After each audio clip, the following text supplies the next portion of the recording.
এটা 2025 সালের এক সকাল। হঠাৎ খবরের কাগজের প্রথম পাতায় বড় করে ছাপা হয়েছে, পশ্চিমবঙ্গে 25,000 কর্মীর চাকরি বাতিল।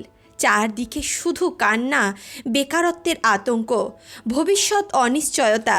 অনেকের ইএমআই বন্ধ, অনেকের সন্তানের পড়াশোনা থেমে যাচ্ছে। কেউ কেউ মানসিকভাবে এতটাই বিধ্বস্ত হয়ে পড়েছেন, এতটাই বিপর্যস্ত হয়ে পড়েছেন যে তাদের হাসপাতালে পর্যন্ত ভর্তি করতে হচ্ছে। সোশ্যাল মিডিয়ায় ক্ষোভ ঝরে পড়ছে প্রতিটি কমেন্টে।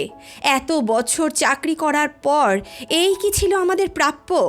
ঠিক তখনই এই অন্ধকারের সময় একটি অদ্ভুত ঘটনা সোশ্যাল মিডিয়ায় ভাইরাল হয়ে যায়। এক ব্যক্তি নাম সুদীপ গ্রামের বাজারে দাঁড়িয়ে মাইক দিয়ে ঘোষণা করলেন, আজ মিষ্টি বিতরণ হবে, মন্দিরে পুজো হবে, তারপর ভান্ডারা আছে, সবাই চলে এসো, সকলে মিলে আনন্দ করব। একজন অবাক হয়ে গেলেন। আনন্দের কারণ কি জিজ্ঞেস করলেন। কেউ ভেবেছিল হয়তো ব্যবসায় বড় লাভ করেছে, কেউ বলল হয়তো বিয়ে ঠিক হয়েছে। কিন্তু সত্যি যখন সামনে এলো তখন গোটা গ্রাম স্তব্ধ হয়ে যায়। সুদীপ আনন্দ করছে কারণ তার প্রেমিকার স্বামীর চাকরি চলে গেছে।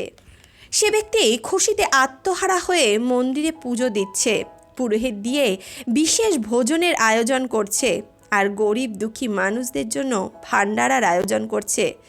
এই ঘটনা শুনে মনে হতে পারে এই ঘটনা খুবই অস্বাভাবিক, কিন্তু আমরা যতটুকু জানতে পেরেছি তার মাধ্যমে আমরা এতটুকু সুনিশ্চিত হয়েছি, এই কাহিনী কোনো প্রতিশোধের কাহিনী নয়। এটি একটি ভালোবাসার ইতিহাস, আত্মত্যাগের যন্ত্রণা এবং শেষমেশ একজন মানুষের জয়ের কাহিনী। তাহলে চলুন আজকের এই কাহিনী শুরু করা যাক।